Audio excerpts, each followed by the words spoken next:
Hey everyone, I'm Bill. I'm with Cali Moto TV. Welcome back to the channel. Welcome to MotoWheels.com here in Sacramento, California, where today we are going to be talking to Stephano inside about the benefits of forged wheels and carbon wheels. Now, I was here a couple weeks ago and he basically blew my mind with the explanation of why I need carbon wheels on the Streetfighter.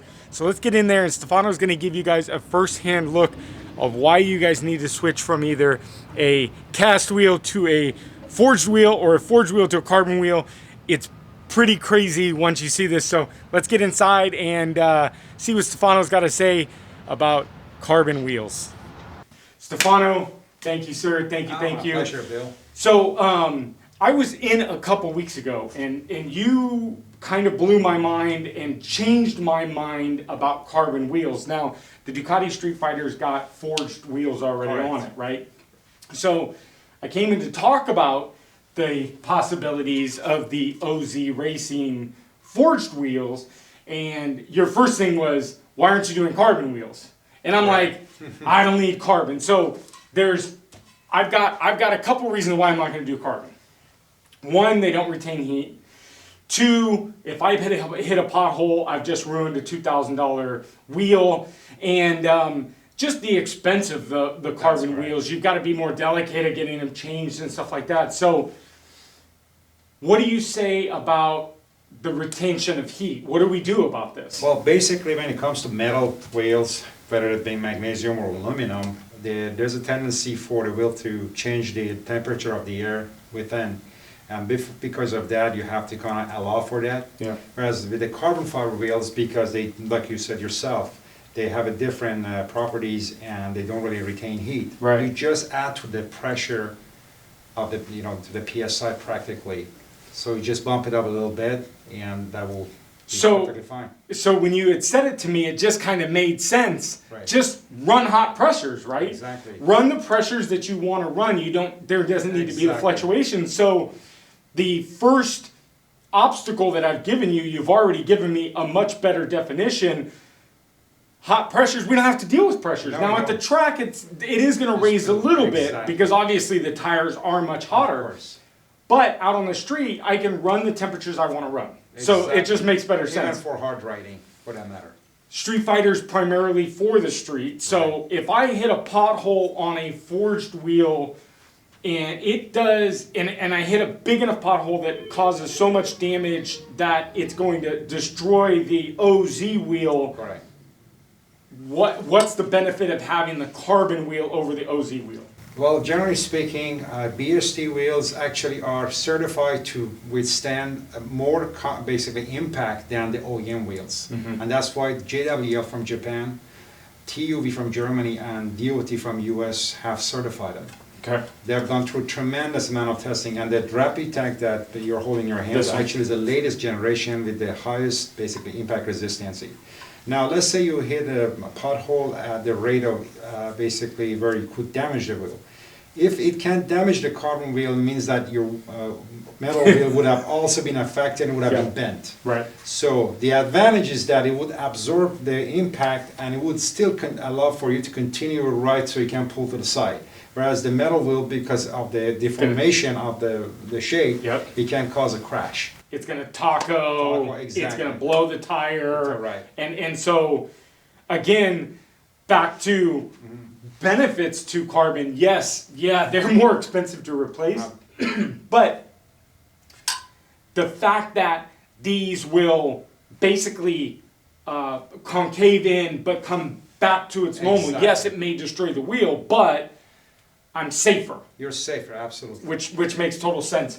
So I'm trying to get over these obstacles and these hurdles of what people, because this is what everyone says on the internet. And of course the price. Now the OZ wheels, I looked, are these wheels for the Ducati is about... They're about $2,250. I mean, their ranges. The only one that is more expensive is for the BMW S1000RR because of the additional bracketry and all that. Okay. Well, generally about $2,250, $2,300, and they're fantastic wheels. Right.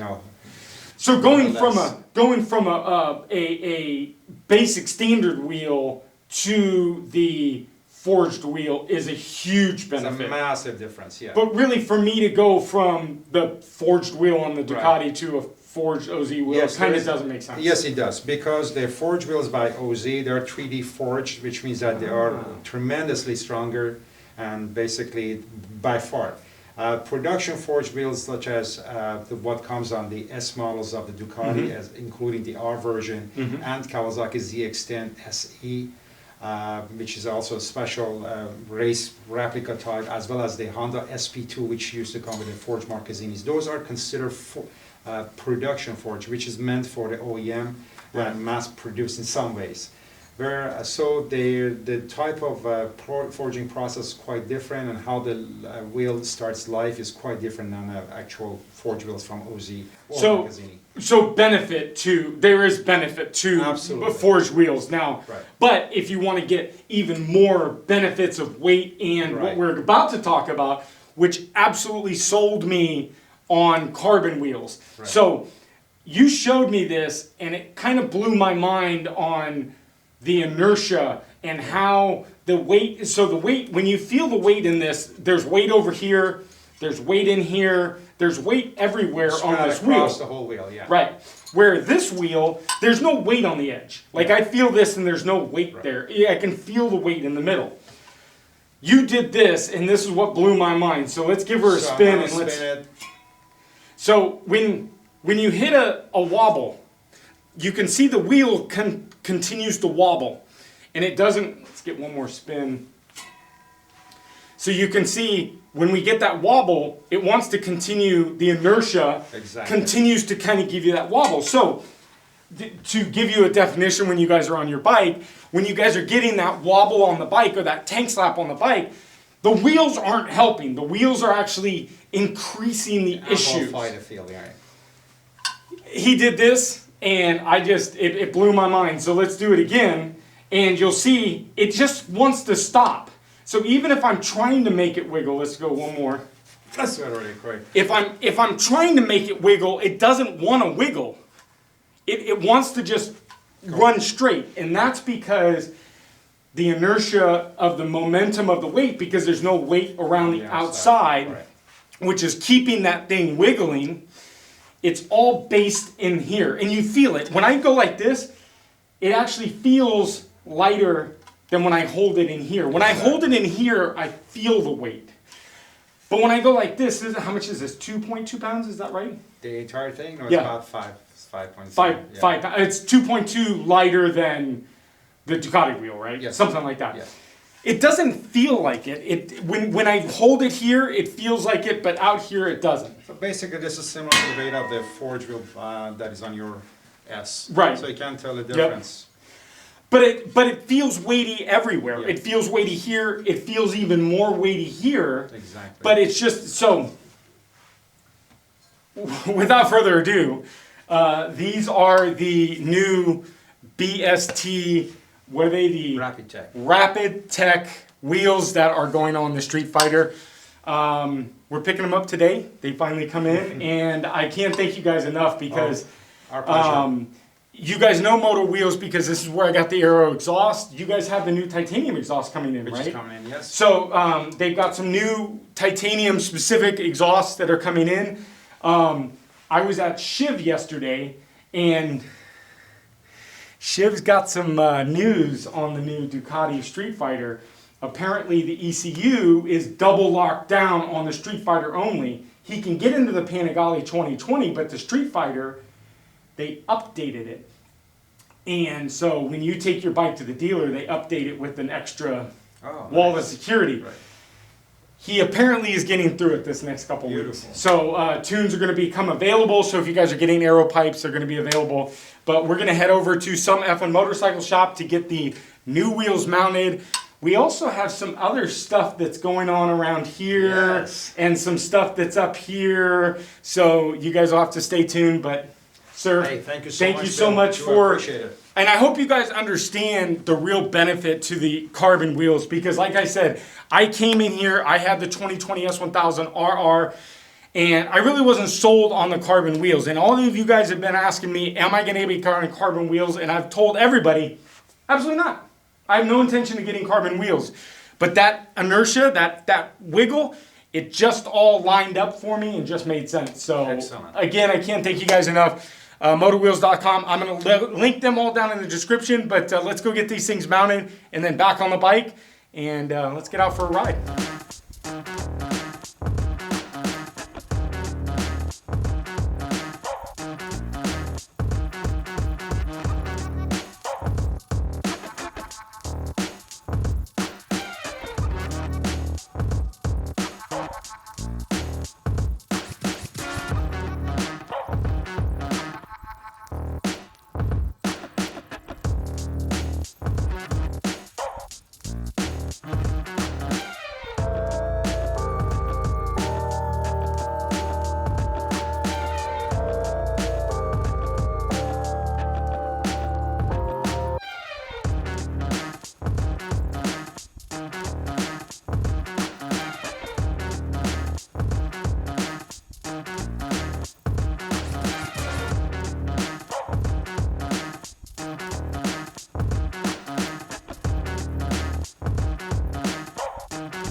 All right, you guys, we are back from some effing motorcycle shop. Huge props to Tony and Corey over there for taking care of the carbon wheels. Thank you guys so much. But I really wanted to give you guys a real quick understanding of why I bought the carbon wheels. I didn't go to Motor Wheels to look at carbon wheels. Actually, I went there with just the negativity that I had with Stephano earlier. I had every excuse in the book why I wasn't going to be spending $3,800 on carbon wheels. I actually went to go look at the OZ Gold wheels.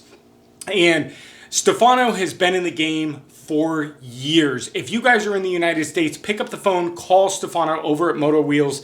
I can't give them enough props. Now, I want you guys to understand, this is not a sponsored video by Moto Wheels. I actually spent $6,000 with them. And you guys are going, how did you spend $6,000? Because the wheels are only $3,400. By the way, that's $400 to $500 cheaper than some other people. So make sure you go over there and check them out if you guys are looking for carbon wheels.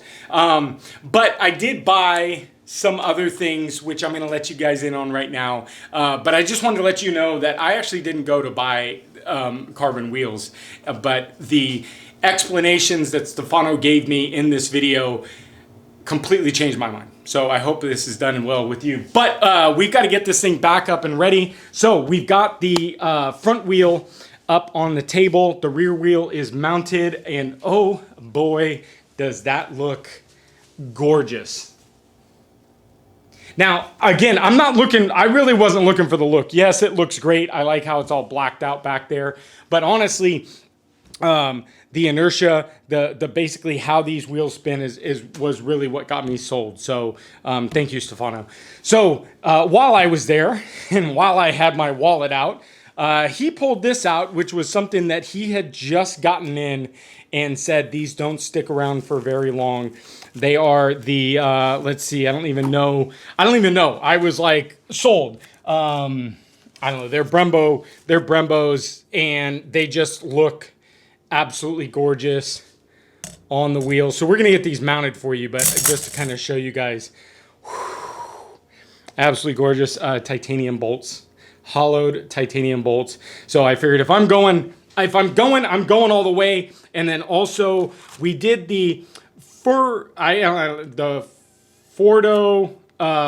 brake pads. I've never heard of them, but again, Stephano's been in this game a lot longer than I have, and when he tells me these are the brake pads I got to go with, they're the brake pads I'm going with. Also, the wheels came with new wheel spacers, so make sure if you guys do the BST front wheels, they come with new spacers, so we'll replace those.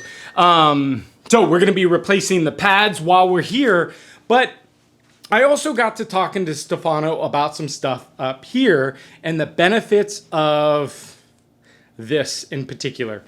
And once again, good old Stephano had just gotten in his Brembo order. I literally stole everything that they just got in. But this is the other side. But we did go with the Brembo Corta Master. It was a few bucks more than the standard for the Corta, and then we did the 16 RCS clutch master, as well as we're changing out. We're still waiting for the brakes, but we are changing out the brake reservoirs. We're going to tidy them up just a teeny bit, and we're going with the carbon. So let's get these mounted, and we're going to get the wheels on and the brakes changed. Stay tuned, because if you guys are interested in knowing how to change your brake pads, I'm going to shoot a DIY video for you guys. Since I'm already here, I think it's just beneficial. So stick around if you guys are looking to change your pads. But let's get these things mounted up and the tire on, see how they look, and we'll go from there. All right, you guys, so we've got the rotor ready. I've got my little trusty sheet. I don't know how to link this, but if you guys are interested in a full torque setting spec for your Street Fighter or Panigale, you can email us or hit us up on Instagram, and we can forward this to you.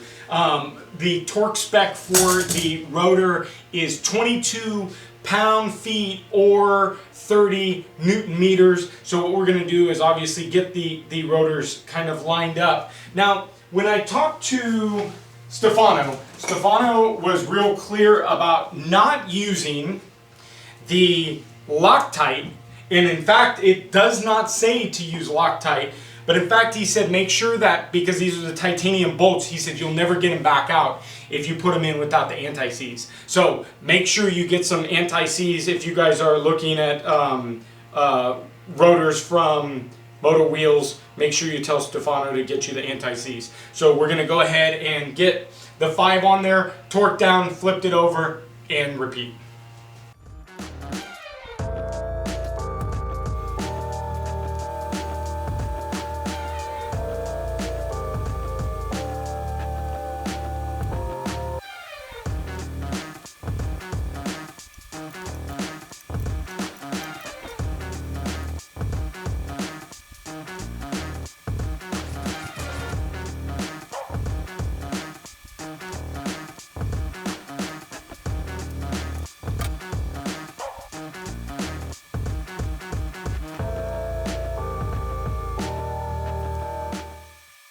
What's up, guys? All right, so I wanted to give you guys a little lubricant tip.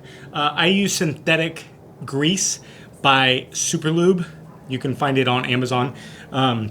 This is what I use for all of the lubes on all the lube points. So if you guys email us about the tech specs, it actually tells you what you need to lubricate. So we're going to be lubricating the nuts for the front wheel. Superlube, it's the best.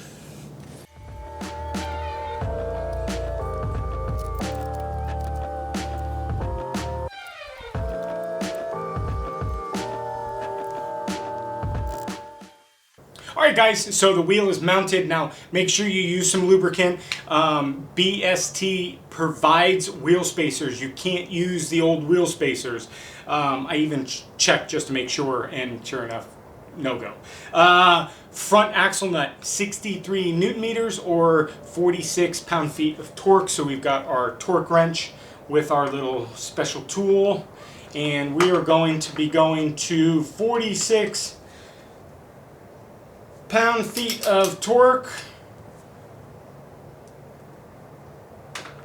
Ooh, one more, baby, one more.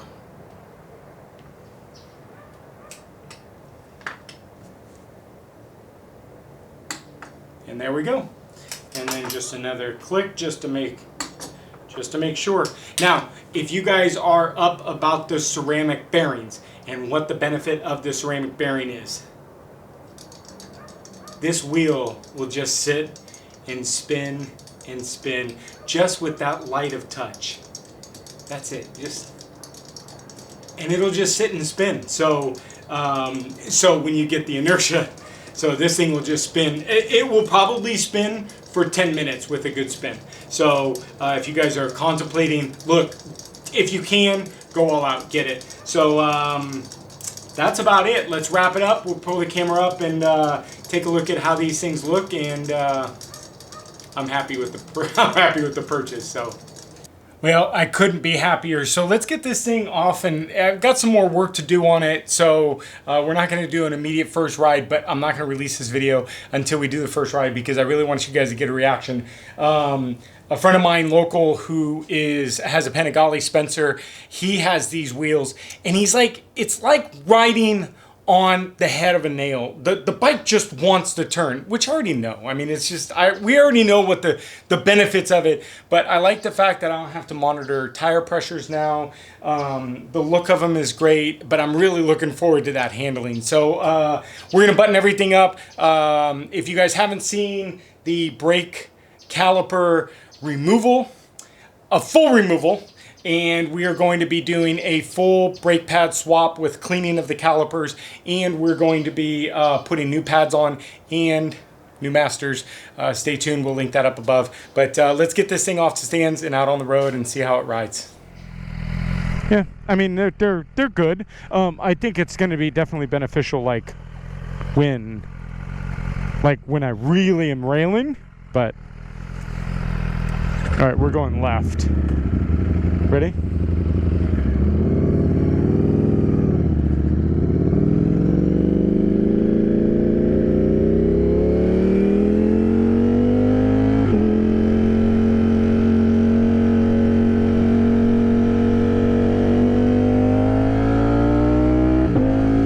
This is where the guy crashed in the Honda, was up here. Yeah. All right, I'm gonna probably do just a minute or two on this, so I don't know if you want to turn me off, but.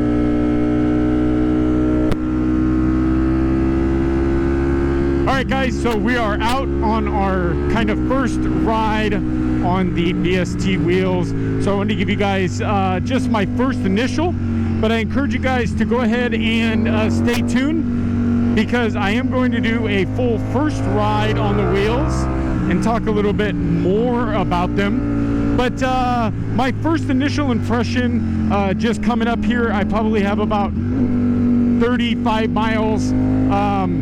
The tires I seem to feel the ground more, but the potholes seem lighter, if that makes sense.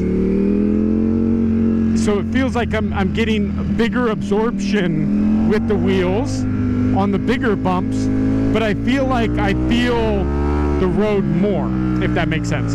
I don't really necessarily so far feel like I'm on the head of a nail like some people describe, but I will say the bike turns just so much faster. So this is some pretty tight stuff through here, but